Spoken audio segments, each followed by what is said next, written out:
Welcome back my YouTube channel MSCC Sameli. मैं सुदर्शन कुमार आप लोगों के बीच फिर से आया हूँ एक बार पार्ट 5 व्याकरण का लेकर। इससे पहले 4 पार्ट अपलोड कर दिया गया है। इसको समझने से पहले आप पीछे वाले को जरूर देख लें। चलिए आते हैं। अभी हम जो पढ़ रहे हैं वह व्यंजन संधि। इससे पहले हमने स्वर संधि से संबंधित जो भी था नियम रूल वो बता दिया। अब चलते हैं हम व्यंजन संधि पे। तो आप गौर से देखिए और इसी तरह से इस वीडियो के माध्यम से आप कुछ ज्ञान अर्जित कीजिए भविष्य के लिए। तो चलते हैं। व्यंजन संधि पार्ट 5 है। व्यंजन संधि क्या है? एक व्यंजन या दूसरा व्यंजन, स्वर व्यंजन, स्वर संधि, व्यंजन संधि और विसर्ग संधि। स्वर संधि कंप्लीट, व्यंजन संधि एक व्यंजन या दूसरा व्यंजन। यह स्वर एक व्यंजन होगा, या तो व्यंजन होना चाहिए या फिर स्वर होना चाहिए। अगर ऐसा है तो मिलने पर जो विकार पैदा होता है उसे ही क्या कहते हैं? व्यंजन संधि कहते हैं। उसे क्या कहते हैं? उसे व्यंजन संधि। जैसे जगत जोर नाथ, जगन्नाथ, ये क्या है? तो ये है नो। ये दोनों क्या हो गया? ये दोनों हो गया व्यंजन। ये भी व्यंजन, ये भी व्यंजन, ये व्यंजन और ये क्या हो गया रे? स्वर। ये व्यंजन और स्वर, ये अपने पास आ गया साधारण। चलिए ये क्लियर हो गया कि व्यंजन व्यंजन, व्यंजन व्यंजन और व्यंजन स्वर। चलिए दोनों चीज होना चाहिए। आगे बढ़ते हैं। व्यंजन संधि के कई नियम हैं। थोड़ा इसमें ढंग से हमको पढ़ना है, ठीक है? व्यंजन संधि के कई नियम है जो आपके बोर्ड पे दिया गया है। नंबर 1 नियम क्या कहता है? नंबर 1, आप क वर्ग, च वर्ग, ट वर्ग, तो वर्ग, पो वर्ग, अगर ये सब है, देखिए यहाँ किसी वर्ग के प्रथम अक्षर में कोई वर्ग, वर्ग कौन कौन होता है? क वर्ग, चो वर्ग, टो वर्ग, तो वर्ग, पो वर्ग, ठीक है? अक्षर के बाद किसी वर्ग का तीसरा या चौथा अक्षर है, उसी में जैसे यहाँ लेते हैं को, खो, ग, घ, अंघ। गौर से देखिएगा, किसी वर्ग के प्रथम अक्षर के बाद, ये प्रथम अक्षर है, प्रथम अक्षर के बाद किसी वर्ग का तीसरा या चौथा अक्षर या अंतःस्थ, अंतःस्थ किसे कहते हैं? यो रो लो वो। अंतःस्थ किसे कहते हैं? यो रो लो वो, ठीक है? अगर इसके वर्ण के अथवा कोई स्वर आए, यो रो लो वो भी हो या अथवा स्वर भी आए, ठीक है, तो वर्ग के उस प्रथम अक्षर के स्थान पर उसी वर्ग का इस प्रथम यह ना इसके स्तर का तीसरा नंबर आ जाएगा। आप गौर से देखिए, दिक जोर अंत, दिक जोर अंत, दिगंत, ठीक है? उसके बाद देखिए सट जोर आनन, सट, सड, सडानन, है ना? ये स्वर है ये।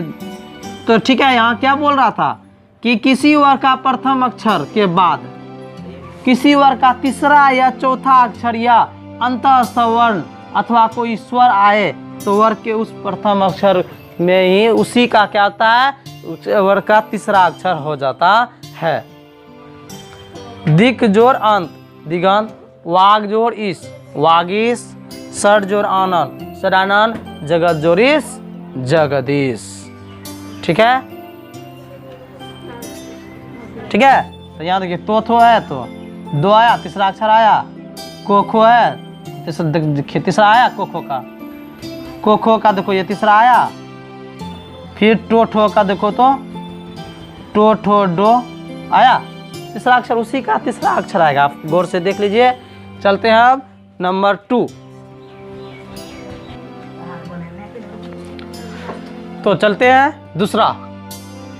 व्यंजन संधि को बनाने का दूसरा रूल, यदि किसी वर्ग का, वर्ग वही फिर बता रहे हैं, क ख ग ग घ, ये को वर्ग हुआ, चो वर्ग चो छो जो झो यो, टो वर्ग टो ठो डो ढो मूर्धन्य, है ना, वही है। तो किसी वर्ग का प्रथम अक्षर यानी जैसे को ले लेते, प्रथम अक्षर के बाद किसी वर्ग का पांचवा अक्षर आवे, इसके बाद जस्ट पांचवा अक्षर आगे अंग हो, को वर्ग के बाद जस्ट पांचवा अक्षर आगे अंग हो, तो प्रथम अक्षर के उसी वर्ग का पांचवा अक्षर हो जाता है। इसी को क्या बदल देते हैं, जब आएगा तो ये पांचवा ही अक्षर रह जाएगा। ठीक है, तो चलते हैं पहला सवाल, वाक जोर मैं, को क्या है रे, ये प्रथम न है, को क्या है, प्रथम है, और जब इसी के साथ है ना, तो ये प्रथम अक्षर बदल गया, देखो तो पांचवा अक्षर बदला, पांचवा में अंगो है, ये पांचवा अक्षर है। ठीक है, पहला अक्षर किसमें बदल गया, पांचवा में, किसमें बदल गया, वाक, वाक जोर मैं, वागम्बय, प्राक जोर मुख, को हलंत किसमें बदल गया, अंगों में बदल गया ना, ये पांचवा बदला, तो थो दो धो नो, नो बदला, देखो पांचवा में, तो थो पांचवा बदला, और तो थो दो धो नो बदला, ये कौन सी है, टो है, क्या है ये, टो ठो डो ढो मूर्धन्य नो बदला रे, यानी ये सब पांचवा में बदलता, यानी कि किसी वर्ग के प्रथम अक्षर के बाद किसी वर्ग का पांचवा अक्षर आए तो किस में बदल जाता है, पांचवा में। तो कैसे, आप अच्छा से गौर से समझिए इस बात को, अगर आप 1 से 2 बार वीडियो को देखेंगे जरूर समझ आएगा।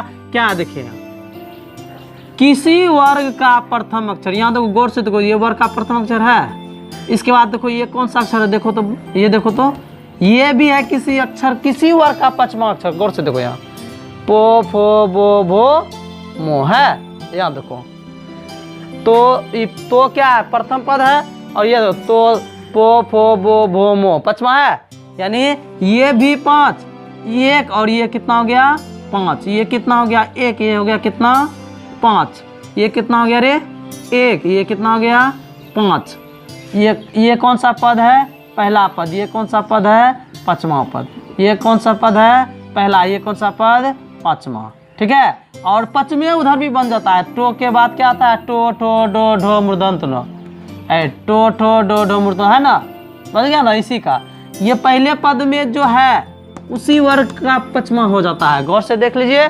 ठीक है, चलिए अब दूसरा पे आता है, तीसरा नंबर क्या कहता है, यदि तो के बाद कोई स्वर अथवा क्या क्या आना चाहिए, गो घो दो धो बो भो य र ल व। ठीक है, यानी कि तीसरा चौथा पद आए सब में, देखो तीसरा चौथा है, उसी का तीसरा चौथा है, उसी का तीसरा चौथा है, उस और ये यो रो लो वो है, ये है। तो अगर तो के बाद जैसे को देखो, यहाँ देखो आराम समझो, गो है तीसरा चौथा, यदि त के बाद कोई स्वर आता है, ठीक है, यह स्वर नहीं आएगा तो क्या आएगा, प्रत्येक वर्ग का चौथा और तीसरा और चौथा पद आएगा, और यर वो आएगा, तो 2 हलंत किस में बदलता है, तो हलंत किस में बदल जाता है, 2 हलंत में हो जाता है। ठीक है, तो देख लीजिए, सत तो के बाद ओ आया तो स्वर है ना, तो ये तो किस में बदल गया रे, 2 में, ये तो किस में बदल गया, 2 में, देखो है, ये तो किस में बदल गया, 2 में, है ना।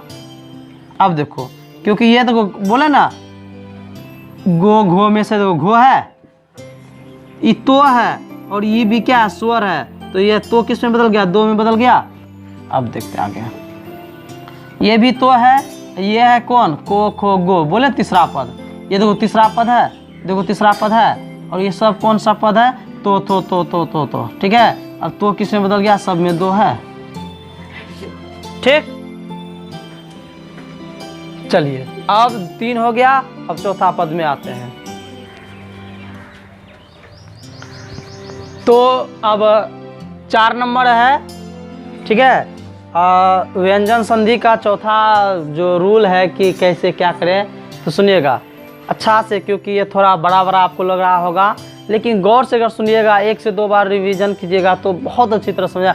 और अगर एक बार याद कर लेंगे इसको ना, तो आजीवन कहेंगे कि हाँ वाकई में सुदर्शन सर पढ़ाए थे। जैसा हम पढ़ा रहे हैं, हमें अनुमान है कि पूरा YouTube पर खोज लीजिए, ऐसा कहीं नहीं पढ़ाया हुआ होगा, ठीक है। चलते हैं। यदि त अथवा द, यानी कि तो हलंत और द हलंत के आगे चो या छे, चो या छो आवे, तो ये तो हलंत द हलंत के स्थान पर क्या आ जाएगा, चो। यानी इन दोनों के स्थान पे क्या आ जाएगा, चो। लेकिन इन दोनों के बाद क्या आना चाहिए, चो या छो। अच्छा से, तो हलंत और दो हलंत के बाद चो या छो आएगा, तब ये चो और छो क्या बन जाएगा, चो हो जाएगा। क्या हो जाएगा, चो हलंत। यदि त और द के स्थान के बाद, यानी इसी के बाद जो या झो आए, अच्छा समझिएगा, याद ही कर लीजिएगा। क्या बोल रहा है, तो दो, यानी यही फिर बात बोला, इसके बाद जो या झ आवे तो, ठीक है। तो क्या बोले, गौर से ध्यान से इसको अच्छी तरह से आप देखिए, समझिए और नोट कर लीजिए। तो द ये हलंत के बाद जो या झो आए, तो यही क्या बदल जाता है, इसके स्थान पर जो हो जाता है। क्या हो जाता है, जो। फिर देखिए, तो दो के बाद यदि टो और ठो आए, इसी दोनों तो और दो लाही और कोई नहीं, सिर्फ तो हलंत और दो हलंत के बाद की बात है। टो ठो आएगा तो ये क्या बदल जाएगा, ट हलंत में। अगर तो और दो के बाद ये आएगा, ठीक है, टो और इन दोनों के बाद में से कोई एक आ गया तो ड हलंत आएगा, और लो आवे तो लो हलंत। सिर्फ लो अगर आएगा तो क्या होगा, इसके बाद तो हलंत और दो हलंत के बाद लो आएगा तो क्या हो जाएगा, लो हलंत हो जाएगा। ओके, आशा है कि इस बात को यहाँ पे अच्छा समझेंगे। अब इसी को अब आप देखिए, यहाँ पे समझिएगा अच्छा से। यहाँ तो हलंत आया, गौर से देखिएगा, तो हलंत आया, उसके बाद क्या बोला, चो या छो, तो देखो तो चो आया, ओके। तो हलंत बोला, इसके बाद चो या छो आया, चो आया ना, तो ये चो क्या हो गया, आधा चो में बदल गया। यहाँ बोलने का मतलब क्या ध्यान है ना, ये चो क्या पूरा चो है, नहीं, ये क्या है, आधा चो। हमको को लिखेंगे तो ये पूरा को हो गया, लेकिन ये क्या हो गया, क, ये क्या हो गया, क, ये को का आधा, इसको लिख सकते हैं इसे को, समझ रहे हैं ना। तो चो का आधा देखो है ना ये, तो देखो तो उच्चारण, यहाँ देखो तो हलंत है, तो हलंत के बाद सीधा लो आया, लो आया, तो हलंत के बाद लो आया, तो क्या बता रहे, लो हलंत बता, लो हलंत मतलब आधा लो, तो आधा लो। आगे देखो, यहाँ उत जोड़ डो, उत आया तो हलंत है, अब डो, यहाँ क्या बोला, डोन बोला, तो कहाँ है, खोजो तो, है यार, डो है। ये अगर आएगा तो क्या होगा, डो हलंत आएगा, डो मतलब, डो हलंत मतलब आधा, तो लो तो आधा है, तो यहाँ पे है ना आधा, ऊ आधा डो यो नो डो है। देखो, यदि त द के बाद सीधा और कुछ नहीं, सीधा क्या आ जाएगा, तालब सो आए, तो हलंत द हलंत के बाद सीधा तालब सो आए, तो ये चो छो में बदल जाता है। इसका नियम है, यह चो छो में आधा चो छो संजू में बदल जाता है, ठीक है। सत जोर शास्त्र, सत छात्र, उत जोर शिष्ट, तो आया और सो आया तो क्या हो गया, देखो चो छो बजा। गौर से, ये इसका दो ही रूल है, तो दो के बाद सीधा सो आए, याद कर लीजिएगा, त हलंत द हलंत के बाद सीधा तालब सो आए, तो ये आधा चो छो में बदल जाता है। तो देख रहे हैं, फिर है तो के बाद ह रहे,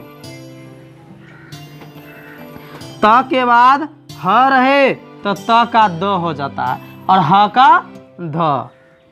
यहाँ तो के बाद हो आए तो होगा, द आए, द के बाद ह आए तो ध हो जाता है। ये दो बात इसमें है, त हलंत के बाद हो आएगा तो हलंत हुआ, बस, ठीक है। तो हलंत का दो हो जाता है, और तो हलंत के बाद ह आएगा तो क्या होगा, ध होगा। देखो, उत तो के बाद हो आया तो क्या हो गया, दो बन गया उद्धार।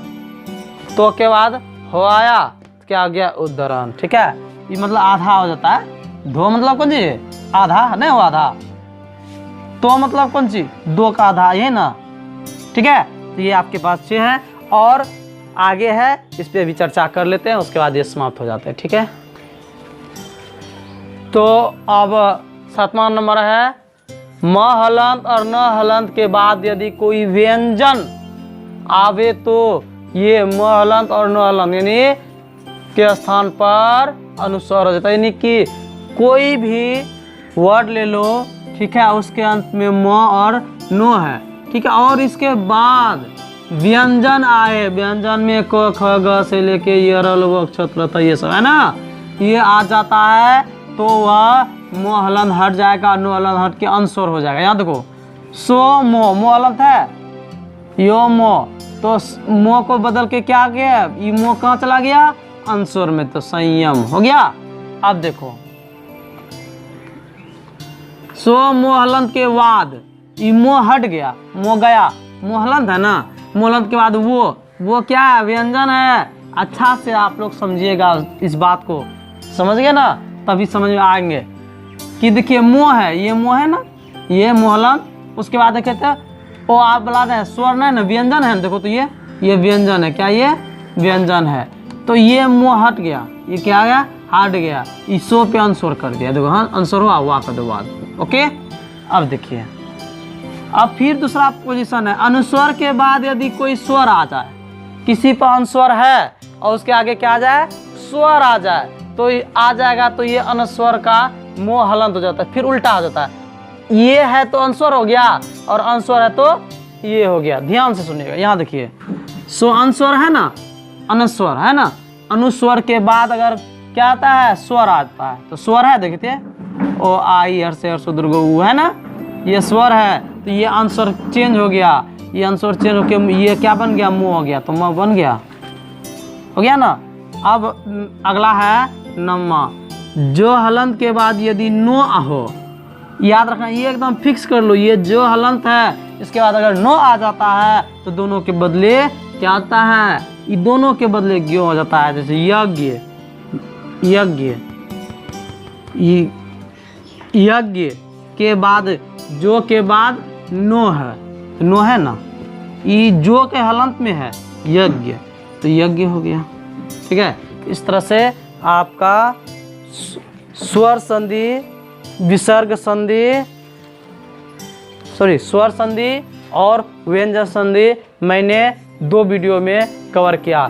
ये आज पार्ट 5वां था। ठीक है, और ये आपको तभी समझ में आएंगे जब आप इसके पिछले वाला वीडियो को जरूर देखे होंगे। ठीक है, मैं आप सबों से यही